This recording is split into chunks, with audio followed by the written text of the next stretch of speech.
ভারত পাকিস্তানের টেনশনের মাঝেই দক্ষিণ এশিয়ায় বেজে গিয়েছে আরো একটি যুদ্ধের দামামা। আসুন দাদারা, যুদ্ধ করুন, দেখবেন কত ধানে কত চাল, বাংলাদেশ কি জিনিস বুঝে যাবেন তখন। মুখেই মারিতং জগৎ। আপনারা অনতিবিলম্বে জাতিসংঘে ভারতের বিরুদ্ধে নালিশ উত্থাপন করুন। মুখে যা আসে তাই বলা যায় না, একটু সংযম রেখে কথা বলতে হয়। সেই শিক্ষাটাই এবার ভারত শিখিয়ে দিচ্ছে বাংলাদেশকে। আসলে শহীদদের স্মরণে নয়, ওই ভাষণ ছিল একমাত্র ভারতকে হুঁশিয়ারি।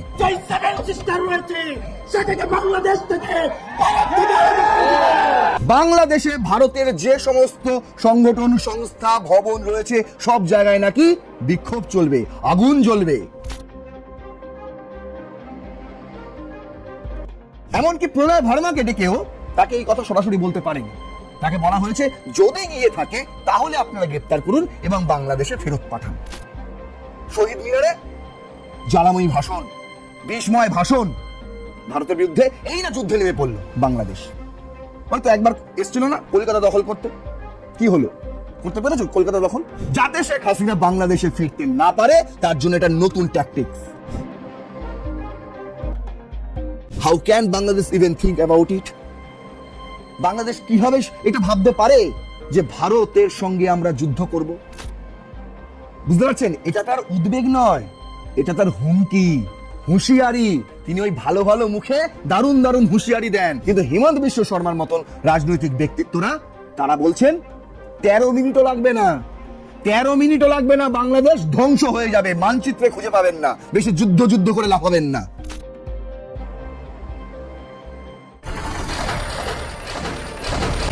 যুদ্ধ। ভারত পাকিস্তানের টেনশনের মাঝেই দক্ষিণ এশিয়ায় বেজে গিয়েছে আরো একটি যুদ্ধের দামামা। কোন দুটি দেশ? সেটি হলো ভারত আর বাংলাদেশ। আরো ভালো করে বললে বাংলাদেশ আর ভারত। কেন বাংলাদেশ শব্দটা আমি আগে উচ্চারণ করলাম? তার কারণ বাংলাদেশের বাসিন্দারাই এই মুহূর্তে বেশি লাফাচ্ছে। ভুল বললাম? হ্যাঁ, একটু ভুল বললাম, বাসিন্দারা নয়। বাংলাদেশের অন্তর্বর্তী সরকার এবং তথাকথিত জুলাই বিপ্লবী থেকে শুরু করে এই অন্তর্বর্তী সরকারের মৌলবাদী ঘেঁষা, মাখো রিলেশন, এই ধরনের বেশ কয়েকজন বিশিষ্ট জনেরাও তারাও চাইছে যুদ্ধ একটা হোক। যুদ্ধ চায় বাংলাদেশ। এই শিরোনামে গতকাল আমি যে এপিসোডটি করেছিলাম সেখানেও অনেক কমেন্ট পড়েছে বাংলাদেশিদের কাছ থেকে, যারা ওই মৌলবাদী ভাবধারায় উজ্জীবিত। তারা প্রত্যেকেই লিখছে আমরা যুদ্ধ চাই, আসুন দাদারা যুদ্ধ করুন, দেখবেন কত ধানে কত চাল, বাংলাদেশ কি জিনিস বুঝে যাবেন তখন। মুখেই মারিতং জগৎ। বাংলাদেশ এখনো পর্যন্ত কোনো যুদ্ধ জিতেছে? কোনো যুদ্ধে তারা অংশগ্রহণ করেছে? আপনারা বলবেন 1971। আরে 1971-এ বাংলাদেশের সেনাবাহিনী কোথায় ছিল? সেখানে একটা প্যারালাল সেনাবাহিনী তৈরি করা হয়েছিল, মুক্তিযোদ্ধা বাহিনী, এবং সেই মুক্তিযোদ্ধা বাহিনী তৈরি করেছিল ভারতের সেনাবাহিনী। এটা সবসময় মাথায় রাখবেন। ওই যে ওয়াকারুজ্জামান ভারত এখন বাংলাদেশের সেনাপ্রধান, তাকে গিয়ে জিজ্ঞাসা করুন তিনি কটা যুদ্ধ লড়েছেন এবং কটা যুদ্ধ জিতেছেন। অতই সহজ, যুদ্ধ করে চেল্লালেই হয়ে যায় যুদ্ধ। আর যুদ্ধ হলে আপনারা টিকে থাকতে পারবেন না। তাই এবার পাল্টা প্রতিক্রিয়া দিচ্ছে ভারত। মুখে যা আসে তাই বলা যায় না, একটু সংযম রেখে কথা বলতে হয়। সেই শিক্ষাটাই এবার ভারত শিখিয়ে দিচ্ছে বাংলাদেশকে। ইতিমধ্যেই রিয়্যাক্ট করেছেন অসমের মুখ্যমন্ত্রী হিমন্ত বিশ্ব শর্মা। তিনি বুঝিয়ে দিয়েছেন ভারতের কাছে পরমাণু পাওয়ার রয়েছে। শুধু তাই নয়, বাংলাদেশের যে ভারতীয় দূতাবাসে রয়েছে বাংলাদেশ হাই কমিশনার নয়াদিল্লিতে, রিয়াজ হামিদুল্লাহ, এবার তাকে তলব করা হয়েছে। বুঝতে পারছেন, জল অনেক দূর পর্যন্ত গড়িয়ে গিয়েছে। ভারত আর চুপচাপ বসে নেই। আপনারা নিজেদের মধ্যে ঝামেলা করবেন, একটা করে খুনের ঘটনার মতন ঘটনা ঘটবে, গুলিবিদ্ধের মতন ঘটনা ঘটবে, আর সব দোষ ভারতের উপর চাপিয়ে দেবেন। ভারত শেখ হাসিনাকে আশ্রয় দিয়েছে বলে আওয়ামী লীগ এবং ভারতের উপর দোষ চাপাতে আপনাদের খুব সহজ বিষয়টা। কিন্তু ডক্টর মোহাম্মদ ইউনূসও জানেন শেখ হাসিনা ভোটের আগে বাংলাদেশে ফিরবেন। আর সেই আতঙ্ক থেকে জাতির উদ্দেশ্যে ভাষণে 16ই ডিসেম্বর বিজয় দিবস তো উদযাপন করেনি, ওই নম শহীদদের প্রতি একটু শ্রদ্ধার্ঘ্য জানিয়েছেন তিনি। তারপর জাতির উদ্দেশ্যে একটা বিশাল বড় লম্বা চওড়া ভাষণ দিয়েছেন। আসলে শহীদদের স্মরণে নয়, ওই ভাষণ ছিল একমাত্র ভারতকে হুঁশিয়ারি, এবং তার ভাষণ পুরোটাই উস্কানিমূলক বক্তব্যে সম্পূর্ণ ভর্তি ছিল।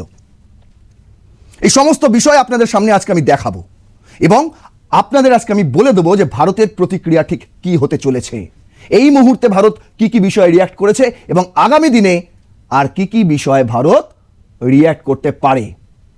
তাই আজকে আমাদের এপিসোডের নাম ইন্ডিয়া রিয়্যাক্টস টু বাংলাদেশ। বেশি যুদ্ধ করে লাফিও না, যখন যুদ্ধ হবে তখন উড়ে পালানোর জায়গাও পাবে না। চলুন তাহলে শুরু করা যাক রণক্ষেত্র। আপনাদের সঙ্গে রয়েছি আমি নারায়ণ। দেখুন, আপনারা থাম্বনেলে দেখেছেন ভারতের যুদ্ধ ঘোষণা। সেই যুদ্ধ ঘোষণা কিন্তু ভারতের কেউ করেনি। কে করেছে? ভারত যে বাংলাদেশের প্রতি যুদ্ধ ঘোষণা করে দিয়েছে, এই কথাটা কে বলেছেন শুনুন আগে, তারপর ফিরছি। যে কোনো আন্তর্জাতিক আইনে ভারত বাংলাদেশের বিরুদ্ধে ইতিমধ্যে যুদ্ধ ঘোষণা করেছে। কারণ হচ্ছে আন্তর্জাতিক আইনে বলে, আপনি যখন আপনার দেশে সন্ত্রাসীদের আশ্রয় দিয়ে তাদের মাধ্যমে অন্য কোন দেশের অভ্যন্তরে বিশৃঙ্খলা এবং সন্ত্রাসী কর্মকাণ্ড করবেন, তার অর্থ হচ্ছে আপনি সেই দেশের বিরুদ্ধে যুদ্ধ ঘোষণা করেছেন। কাজেই আমি সরকারের প্রতি আহ্বান জানাচ্ছি, আপনারা অনতিবিলম্বে জাতিসংঘে ভারতের বিরুদ্ধে নালিশ উত্থাপন করুন।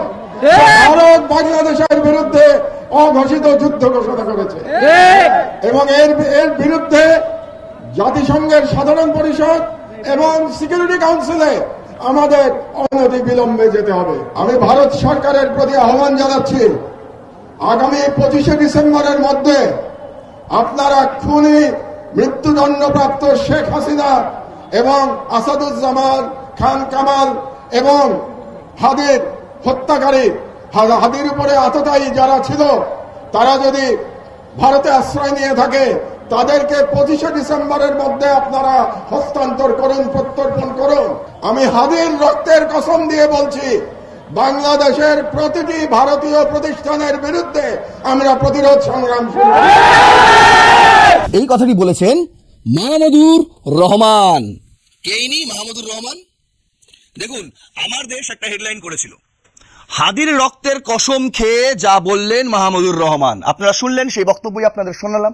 হাদির রক্তের কসম খেয়ে তিনি বলছেন যে 25শে ডিসেম্বরের মধ্যে যদি শেখ হাসিনা এবং তার সহযোগী, অন্যদিকে হাদি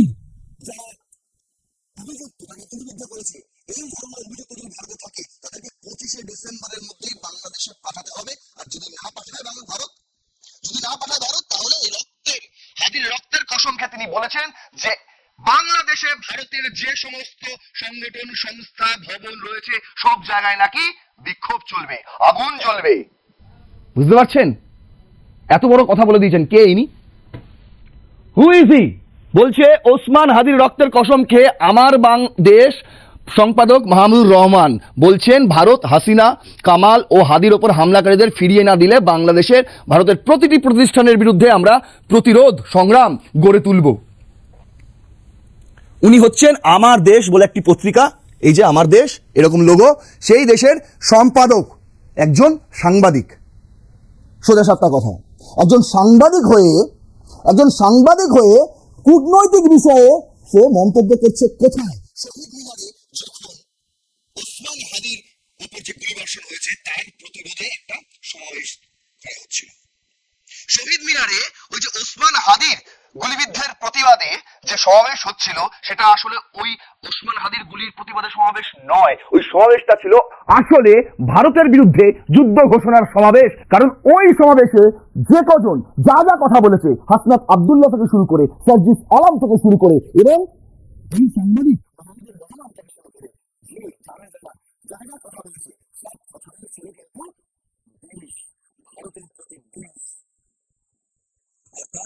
বলছে ভারত বাংলাদেশের বিরুদ্ধে অঘোষিত যুদ্ধ ঘোষণা করে দিয়েছে, আমাদের উচিত এই মুহূর্তে অভিযোগ দায়ের করা। এই মানুষকে বলছে এত সাহস পার কোথা থেকে? একজন সাংবাদিক, তিনি এত সাহস পার কোথা থেকে যে কূটনৈতিক বিষয়ে, বিদেশ মন্ত্রকের বিষয়ে তিনি কথা বলছেন প্রকাশ্যে হুঁশিয়ারি দিচ্ছেন ভারতকে? এই সাহস ডক্টর মোহাম্মদ ইউনূস আসেন, আন্তর্জাতিক সরকারের আসেন, আর সেই কারণে এই ফিল্টার মোড সাহেবরা এটাও বিপদের করতে হবে এটা আউলের বিরাট সাংবাদিক কিন্তু তিনি দেখুন এরকম একটা প্রতিবন্ধক করাচ্ছে আচ্ছা আগের ওপর হামলা করে ভারতে অবস্থান করছে আসামের গোলাঘাটে দেখা লাগে কেউ পাঠিয়েছে এই সংবাদ এর নাম তো আসছে তিনি বলেছেন আমি নাকি কতগুলো কতগুলো ছবি আসলে বিভিন্ন বিষয় দেখে প্রত্যেকটা ছবি হয়ে যে ইসলাম মূলত অথচ দেখুন এরকমই সাংবাদিক ইনিও সাংবাদিক কিন্তু ওরা ভালো সাংবাদিক কেন তার কারণ ডক্টর মোহাম্মদ ইউনূস পিছিয়ে বসে থাকে আর খারাপ সাংবাদিক তো তারা সাহায্য সেই জন্য তাকে গ্রেফতার হতে পারে বাকিদের ওসমান গনির বিষয়টা খেলছে তখন আপনার কাছেই কি করেন না আমি আমার দিকে জামায়াতের সাংবাদিককে গ্রেফতার করে দেবে অন্তর্গত সঙ্গীত করেন কারণ এই অভিযোগ তার বিরুদ্ধে সন্ত্রাস বিরোধী আইন সন্ত্রাস বিরোধী আইনে মামলা হয়েছে এক্সাক্টলি অভিযোগ সেটা পর্যন্ত লাগছে না কোনো ছেলের আমাদের থাকেনি তাদের যে একটাই অভিযোগ কথা বলেছি তিনি ডক্টর মোহাম্মদ ইউনূস মনে করতে মারা গেছে বুঝতে পারছেন এবার দেখুন প্রথমে করেছে ডক্টর মোহাম্মদ ইউনূস জাতির উদ্দেশ্যে ভাষণ দিয়েছেন অনেক লম্বা চওড়া কথা বলেছেন কিন্তু সেখানে কোনো শহীদ স্মরণ ছিল না ছিল কি ছিল হচ্ছে ভারতের বিরুদ্ধে একদম বিষ মেশানো চালানোই ভাষণ বলছে আমি হাসিনাকে ফেরানোর জন্য ভারতকে বারবার বলেছি প্রত্যর্পণ চুক্তির উল্লেখ করেছি। আপনিও তো ভালো করে আইনটা ভালো করে জানেন ডক্টর মোহাম্মদ ইউনূস, আইনটা তো আপনিও জানেন। গোটা যে আইন প্রক্রিয়া, হাসিনাকে ফেরাতে যে আইনি প্রক্রিয়া, সেই প্রক্রিয়াটাও তো আপনি জানেন। তা সত্ত্বেও এখানে ভুল বোঝাচ্ছেন বাংলাদেশের বাসিন্দাদের। অনেক লম্বা চড়ে কথাবার্তা বলে নিজের ভয়টাকে প্রকাশ করে দিচ্ছে এবং কিরকম সিনেমা দেখুন বিষয়টা দেখুন কিরকম সিনেমা আপনারা বুঝতে পারবেন। বলছে নির্বাচনের আগেই ফিরতে মিলল পলাতক শক্তি। কি পলাতক শক্তি বুঝতে পারে অসুবিধা হয়? আওয়ামী লীগ চোরা হত্যা খুনের চেষ্টা তারই একটি যে ওসমান গুলিবিদ্ধ এটাকে বলছে চোরা হত্যা খুনের চেষ্টা করা হয়েছিল। আর এই চেষ্টা কারা করেছিল? এই পলাতক শক্তি। মানে ডিরেক্ট কিছু বলছে না, জাতীয় উদ্দেশ্যে ভাষণ তো তাই ডিরেক্ট কিছু বলছে না। যদি কেস খেয়ে যায় কোথা থেকে কিছু একটা, বাইরে সবাই বলে বেড়াচ্ছে, এই জুলকারনাইন সাহেবদের মতন সাংবাদিকরা বলে বেড়াচ্ছে ভারতে গিয়ে অবস্থান করছে, হাদির ওপর গুলি করেছে যারা, বুঝতে পারছেন? কিন্তু কোন রকম সরকারি বক্তৃতায়, সরকারি ভাষণে এই বক্তব্য উঠে আসছে না, এই বক্তব্য উঠে আসছে না। সেখানে বলা হচ্ছে, এমনকি প্রণয় ভার্মাকে ডেকেও তাকে এই কথা সরাসরি বলতে পারেনি। তাকে বলা হয়েছে যদি গিয়ে থাকে তাহলে আপনারা গ্রেপ্তার করুন এবং বাংলাদেশে ফেরত পাঠান। সেখানে আর শহীদ মিনারে জ্বালাময়ী ভাষণ, বিস্ময় ভাষণ, ভারতের বিরুদ্ধে এই না যুদ্ধে নেমে পড়লো বাংলাদেশ। হয়তো একবার এসছিল না কলকাতা দখল করতে, কি হলো? করতে পেরেছিল কলকাতা দখল? যত বড় বড় কথা বলছে। নির্বাচনের আগে সহিংসতা ও চোরাগোপ্তা হামলার মাধ্যমে দেশে অস্থিরতা সৃষ্টির অপচেষ্টা চলছে বলে মন্তব্য করেছেন প্রধান উপদেষ্টা অধ্যাপক মোহাম্মদ ইউনূস। মহান বিজয় দিবস 2025 উপলক্ষে জাতির উদ্দেশ্যে দেওয়া ভাষণে তিনি বলেছেন, দেশ ছেড়ে পালিয়ে যাওয়া শক্তিগুলো বুঝে গেছে তরুণ যোদ্ধারাই তাদের পুনরুদ্ধারের সবচেয়ে বড় বাধা। তিনিও বুঝে গেছেন যে আমিও এই সিটে বেশি দিন বসে থাকতে পারবো না, তার কারণ তিনিও বুঝে গেছেন তরুণ যোদ্ধারাই এদেশের ভবিষ্যৎ। আর তাই তো ওসমান হাদিকে খুনের চেষ্টা হয়। কেন ওসমান হাদি? ওসমান হাদি তো সফট টার্গেট। তার কারণ 5ই আগস্ট 2024-এর পর থেকে যত বেশি ভারত বিদ্বেষী বক্তব্য মন্তব্য উঠে এসছে বাংলাদেশ থেকে, তার 50% বক্তব্য ছিল এই মানুষটা ওসমান হাদির। সে ভারত বিরোধী এমন একটা মুখ প্রতিষ্ঠিত করেছিল বাংলাদেশে, যেন সেই বাংলাদেশের আগামী দিনের হোতা হতে চলেছে, বুঝতে পারছেন? তাই তো সে সফট টার্গেট। এটা তো বোঝাতে সুবিধা হবে যে ও ভারতের বিরুদ্ধে বেশি কথা বলতে বলেই ওকে ভারত থেকে লোক পাঠিয়ে এরকম খুনের চেষ্টা করা হয়েছে। আর সেখানে আওয়ামী লীগকেও ফাঁসানো যাবে, তার কারণ হাসিনা যেহেতু এখন দিল্লিতে রয়েছে। কিন্তু কেমন কেমন আতঙ্কে তিনি রয়েছেন সেটা তার এই বক্তব্যে প্রকাশ পেয়েছে। বলছে তাই নির্বাচন আসার আগেই তারা এসব বাধা সরিয়ে নিজেদের রাজত্ব কায়েম করতে মরিয়া হয়ে উঠেছে। জুলাই অভ্যুত্থানের সম্মুখ যোদ্ধা ও ইনকিলাব মঞ্চের মুখপাত্র শরীফ ওসমান হাদির ওপর সাম্প্রতিক হামলার প্রসঙ্গ টেনে তিনি বলেন, এই ঘটনায় জড়িতদের কাউকেই ছাড় দেওয়া হবে না। ছাড়িস না, যারা গুলি করেছে তাদেরকে চিহ্নিত করে গ্রেপ্তার কর ইতিমধ্যেই। গুজব ছড়াস না, কোন রকম গুজব ছড়াস না। সার্জিস আলম হাসনাত আব্দুল্লাহ এদেরকে ব্যবহার করে গুজব ছড়ানো হচ্ছে, এবং তিনি নিজেই সরকারি ভাষণে কোনো কথা না বললেও ওসমান হাদি যখন গুলিবিদ্ধ হয় তার পরবর্তী সময়ে তিনি বিএনপি, জামায়াতে এবং এনসিপি এই তিনটে দলকে নিয়ে তিনি একটা একান্ত বৈঠকে বসেছিলেন, এবং সেই বৈঠকেই পুরো বিষয়টাকে সাজানো হয়ে গেছিল, গোটা ব্লুপ্রিন্টটাকে সাজানো হয়ে গেছিল। সেখানে সবাইকে বলে দেওয়া হয়েছিল এই দোষটা যেন তেন প্রকারে ভারতের উপর চাপাতে হবে।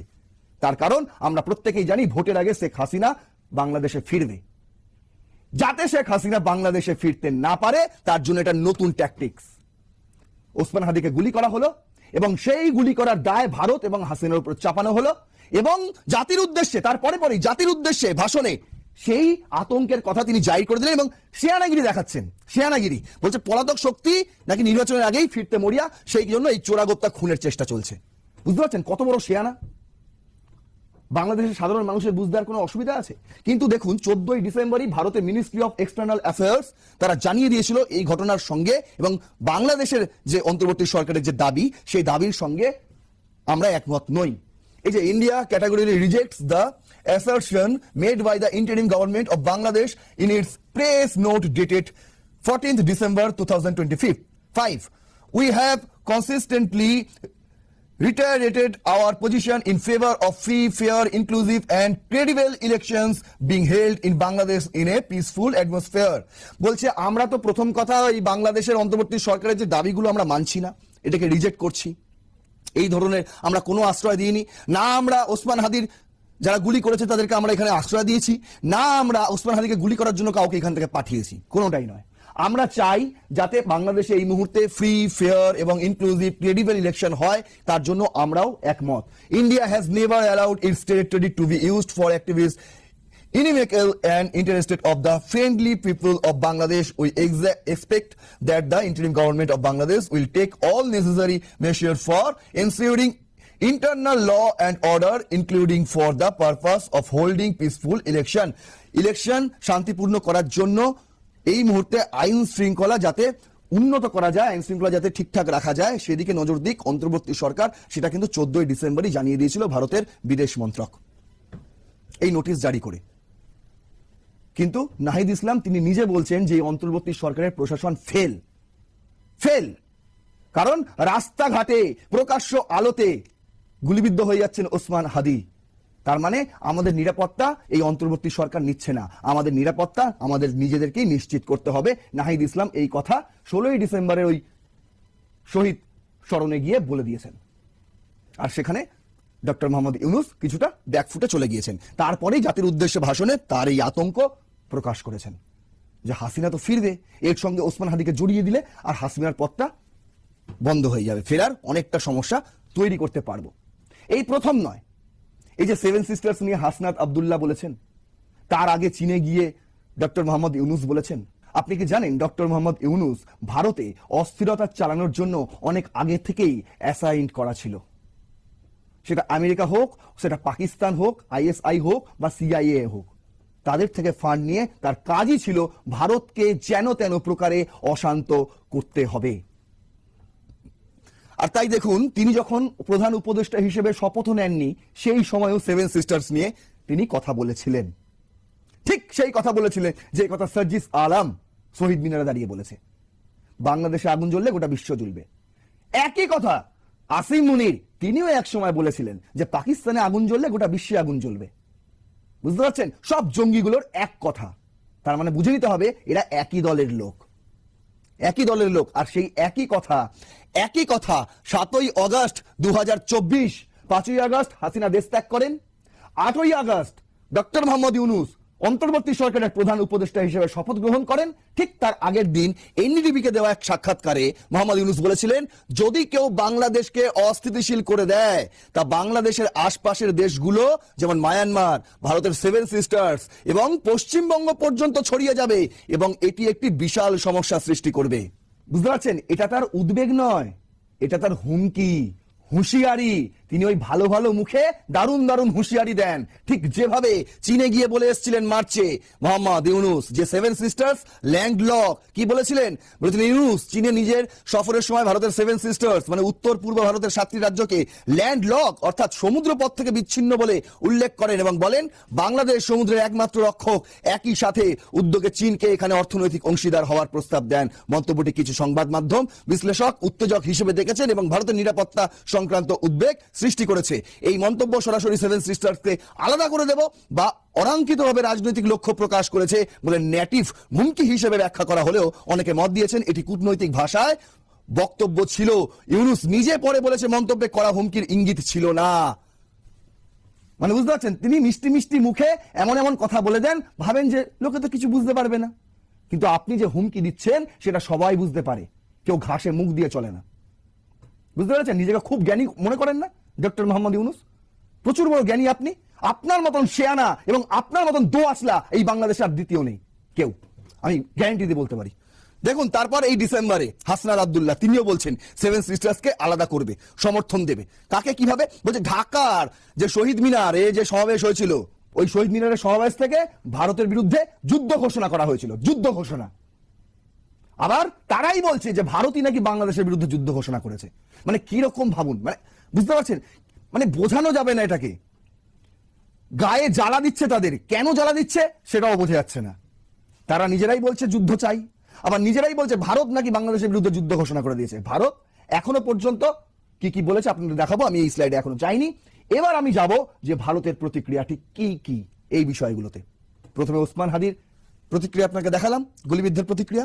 এবার দেখাবো হাসনাত আব্দুল্লাহ, মাহমুদুর রহমান, তাদের যে বক্তব্য, ডক্টর মোহাম্মদ ইউনুসের যে বাঞ্ছনা, তার বিরুদ্ধে ভারতের কি প্রতিক্রিয়া, সমস্তটাই আপনাদের জানাবো।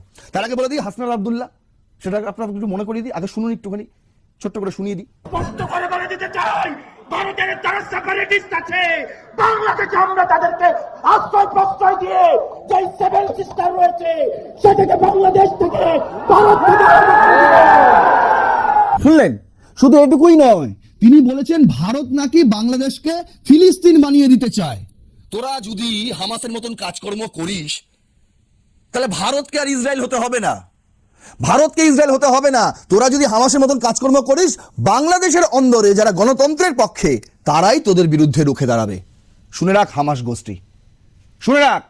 তাই তোরা নিজেদের বাংলাদেশকে ফিলিস্তিন বানাতে চাইছিস এবং সেই দোষটা আবার ভারতের উপর চাপাতে চাইছিস। এসব করে কোনো লাভ হবে না। কি বলছে এর প্রতিক্রিয়া কি? ভারতের অসমের মুখ্যমন্ত্রী ও কেন্দ্রীয় কূটনীতিকরা মন্তব্যটি দায়িত্ব জ্ঞানহীন, বিপজ্জনক ও ভূখণ্ডগত অখণ্ডতা প্রশ্নবিদ্ধকারী হিসেবে প্রত্যাখ্যান করেছেন। কি বলেছেন অসমের মুখ্যমন্ত্রী? Himanta Biswa Sharma, nuclear warning after Bangladesh leaders north east remarks. ভারতের কাছে পরমাণু আছে, বাংলাদেশের কাছে আছে নাকি ওই পাকিস্তানের সঙ্গে? ডক্টর মোহাম্মদ ইউনুস 16 ডিসেম্বরে জাতির উদ্দেশ্যে ভাষণে সেখানেও তিনি এমনভাবে কথা বলছেন যেন 71-এর যুদ্ধটা ভারত লাগিয়ে দিয়েছিল। পাকিস্তান তো সাধু, পাকিস্তান শুধু একটা এসে ক্ষমা স্বীকার করে নিক আর যা লস হয়েছে সেই ক্ষতিপূরণ দিয়ে দিক, তাহলে তো পাকিস্তান বাংলাদেশ ভাই ভাই হয়ে যায়। এই কথা তিনি আবারও বলেছেন এই জাতির উদ্দেশ্যে ভাষণে। পাকিস্তানকে তিনি আবারও সুযোগ দিচ্ছেন যে আসুন আমাদের কাছে ক্ষমা চান। 2 বছর কেটে গেল, একবারও ক্ষমা চেয়েছে? একবারও ক্ষমা চেয়েছে? অথচ দেখুন সেখানকার আইএসআই এর প্রতিনিধিরা বাংলাদেশে চলে আসছে, সেখানকার সেনাবাহিনীর প্রতিনিধিরা তারা চলে আসছে বাংলাদেশে, রাজনীতিবিদরা চলে আসছে, নেতা মন্ত্রীরা চলে আসছে, রাজনৈতিক সম্পর্ক ঠিকঠাক হয়ে গেছে, কিন্তু ক্ষমা পাকিস্তান বাংলাদেশের কাছে চায়নি, এখনো চায়নি। ক্ষতিপূরণ তো দূরের কথা। বিশ্বাস করতে পারেন ডক্টর মোহাম্মদ ইউনুসকে? আর কত মুখোশ খুলবো, তারপরও কি আপনাদের বুঝতে অসুবিধা হয় না?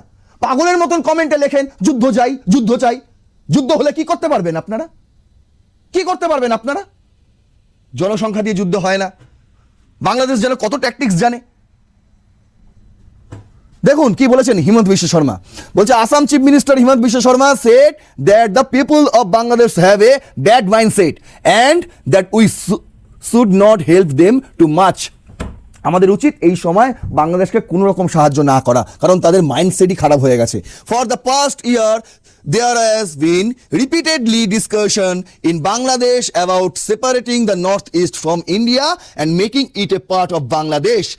1 বছর ধরে 1 বছর ধরে তারা ধারাবাহিকভাবে বলে গেছে যে এই নর্থ ইস্টের 7 সিস্টার্স ভারতের থেকে ছিনিয়ে নেওয়া হবে, ভারতের থেকে আলাদা করে দেওয়া হবে। কখনো ডক্টর মোহাম্মদ ইউনুস বলেছেন, কখনো হাসনাত আব্দুল্লাহ বলেছেন, কখনো আবার মাহমুদুর রহমানের মতন সাধারণ বিশিষ্ট ব্যক্তিরাও বলেছেন। কিন্তু এরা সাহস কোথা থেকে পাচ্ছেন? বলছে but India is a very big country, কিন্তু ভারত খুব বড় একটি দেশ, এটা মনে রাখতে হবে বাংলাদেশকে, তাদের মতন ছোট্ট একটু দেশ নয়। এ nuclear nation and the 4th largest economy, একটা পরমাণু শক্তিধর দেশ এবং তার পাশাপাশি 4th লার্জেস্ট, অর্থনীতিতে 4th এরকম একটি দেশ Bharat of the world. How can Bangladesh even think about it? Bangladesh কিভাবে এটা ভাবতে পারে যে ভারতের সঙ্গে আমরা যুদ্ধ করব? সাহস কোথা থেকে হয় ভারতের সঙ্গে যুদ্ধ করার? তোমরা কি জানো না ভারতের নিউক্লিয়ার রয়েছে? আর তোমরা যেটাকে ভাবছো পাকিস্তান আমাদেরকে দেবে, পাকিস্তান কিচ্ছু করবে না। আমি আবারও বলছি, 71-এ যেমন ধোকা দিয়েছে পাকিস্তান, যদি যুদ্ধ বাদে পাকিস্তান আবারও ধোকা দেবে। ইরানকে কিভাবে ধোকা দিল জানেন তো সবই। আমরা মুসলিম মুসলিম ভাই ভাই, ইরান মানে পাকিস্তান, পাকিস্তান মানে ইরান। অথচ যখন ইরানের উপর হামলা হলো সবার আগে সীমানা বন্ধ করে দিল কে? পাকিস্তান। এই ধোকাদারির জন্য পাকিস্তানের নাম ইতিহাসের পাতায় জল জল করে, আর আপনারা সেই পাকিস্তানকেই আবার বিশ্বাস করছেন। দেখুন, শুধু এখানেই ক্ষান্ত হননি Himanta Biswa Sarma. Prohibitory orders imposed along India Bangladesh border in Assam's Cachar. কাছাড়ে যে ইন্ডিয়া বাংলাদেশ সীমান্ত পথ রয়েছে সেটা আপাতত বন্ধ করে রাখা হয়েছে, বন্ধ করে দেওয়া হয়েছে। বলছে any relaxation will be granted only after due verification by supply officials and for specific purpose time and location transparently and accountably the release added.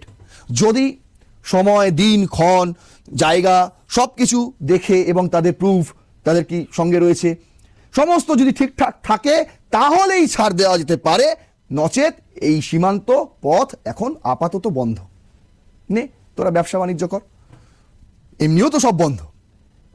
Doctor Mohammad Yunus চীনে গিয়ে 7 সিস্টার্স নিয়ে যে হুমকি দিয়েছিলেন তারপরেই তো সব বন্ধ, আর তাতেই জ্বলছে অন্তর্বর্তী সরকার। ভারতের থেকে কোনো সুযোগ সুবিধা তারা পাচ্ছে না। টাকা হয়তো যাচ্ছে, প্রতি বছরের যে টাকাটা যায় ভারতের থেকে, আমি বলবো সেই টাকাটাও বন্ধ করে দিন। এরা ভাতে মরুক, তখন বুঝতে পারবে ভারত কি জিনিস। খালি পাকিস্তান পাকিস্তান করে চাল্লায়, একটা পেঁয়াজও তো দেয় না পাকিস্তান, একটা পেঁয়াজও তো দেয় না পাকিস্তান। আর আপনারা ভাবছেন পাকিস্তান পরমাণু দেবে ভারতের সঙ্গে যুদ্ধ লাগলে, ঘন্টার ছাতা দেবে। দেখুন তারপর লিখছে when India summons Bangladesh envoy over threats to Indian High Commission। প্রণয় ভার্মাকে ডেকেছিল না স্বরাষ্ট্র মন্ত্রণালয়, ডেকে কি বড় বড় কথা, শেখ হাসিনা ওখানে উস্কানিমূলক বক্তব্য দিচ্ছে, সার্জিস আলম, হাসনাত আব্দুল্লাহ, নাহিদ ইসলাম এরা কি দিচ্ছে, মাহমুদুর রহমান যে কোনো রাজনীতির সঙ্গে মানে সরাসরি যুক্ত নয়, আমার দেশ পত্রিকার সম্পাদক, তিনি কি বলছেন? তখন কেন চুপ ডক্টর মোহাম্মদ ইউনুস? তখন কেন চুপ এই স্বরাষ্ট্র মন্ত্রণালয়? অথচ দেখুন যখন ওসমান হাদি গুলিবিদ্ধ হলো তখন প্রণয় ভার্মাকে ডেকে শাসানো হচ্ছে। আর হাসনাত আব্দুল্লাহ যে কথা বলেছে, তারপর দিল্লিও এবার বাংলাদেশের যে হাই কমিশনার রয়েছে রিয়াজ হামিদুল্লাহ, তাকে এবার তলব করেছে, তলব করে বুঝিয়ে দিয়েছে এই সমস্ত কথা যারা বলছে তাদেরকে বলুন চুপ করতে। বুঝতে পারছেন, এই ধরনের কথাবার্তা চলে না প্রতিবেশী দুই রাষ্ট্রের মধ্যে। ভারত কখনো বাংলাদেশের শত্রু নয়, ফালতু ফালতু শত্রুতা বাড়াবেন না, যদি বাড়ান তাহলে কি হবে। দেখুন বলছে ভারতের প্রতিক্রিয়া ও কূটনৈতিক বার্তা। হাসনাত আব্দুল্লাহর এই বক্তব্যের পর ভারতের বিদেশ মন্ত্রক আনুষ্ঠানিক বিবৃতি দিয়ে স্পষ্ট ভাষায় জানিয়ে দিয়েছে বারবার এই একই ধরনের উস্কানি দেওয়া বন্ধ করা উচিত। ভারতের বহু রাজনৈতিক নেতাও কড়া ভাষায় প্রতিক্রিয়া জানিয়েছেন।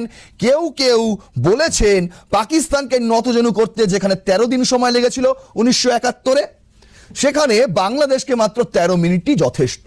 আমি গত এপিসোডে বলেছিলাম যদি যুদ্ধ লাগে তাহলে আধ বেলাও লাগবে না, মানে 12 ঘন্টা সময় দিয়েছিলাম। কিন্তু হিমন্ত বিশ্ব শর্মার মতন রাজনৈতিক ব্যক্তিত্বরা তারা বলছেন 13 মিনিটও লাগবে না, 13 মিনিটও লাগবে না, বাংলাদেশ ধ্বংস হয়ে যাবে, মানচিত্রে খুঁজে পাবেন না, বেশি যুদ্ধ করে লাফাবেন না।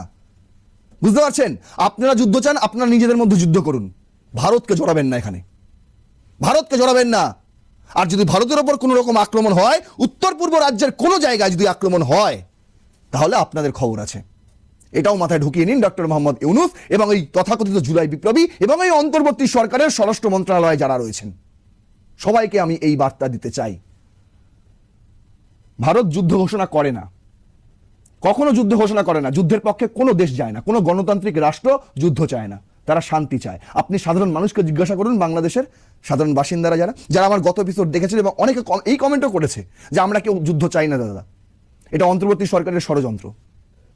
কেউ চায় না। কোনো স্বাধীন চেতা মানুষ, মুক্তমানা মানুষ কোনোদিনও তারা যুদ্ধ চাইবে না। কারা চায় যুদ্ধ? যাদের ফায়দা রয়েছে, এটা আপনাকে বুঝতে হবে। তাহলে ডক্টর মোহাম্মদ ইউনূসরা কেন যুদ্ধ চাইছে? তার কারণ সামনে ভোট রয়েছে, ভোট ঘোষণা হয়ে গিয়েছে, মানুষের সমর্থন পেতে হবে। কিভাবে পাবে? জুলাই বিপ্লব করে যেটুকু সমর্থন ছিল এই গত 2 বছর, পৌনে 2 বছরে সব শেষ। সাধারণ মানুষ আর এদেরকে বিশ্বাস করছে না, তাই সেই সমর্থন ফেরানোর জন্য এখন এই সব চলছে। হাসনাত আব্দুল্লাহ, তাকে খুঁজে পাওয়া যাচ্ছিল না, বুঝতে পারছেন? ছোকরা ছেলে, এটা 2 দিনের ছেলে, জুলাই বিপ্লব করে নাম কামিয়ে নিয়েছে, সরকারে চলে এসছে, প্রশাসনে বসে গেছে, আবার স্বপ্ন দেখছে এমপি হবে। কিন্তু এদেরকে পোছে কে পোছে? এই মুহূর্তে আওয়ামী লীগ ছাড়া বাংলাদেশে 2টো বড় রাজনৈতিক দল রয়েছে প্রধান, জামায়াতে ইসলাম এবং বিএনপি। কিন্তু দেখুন, ডক্টর মোহাম্মদ ইউনূসকে জিজ্ঞাসা করুন, তিনি 3টে প্রধানের নাম বলবে। 3 নম্বরকে এনসিপি। কেন?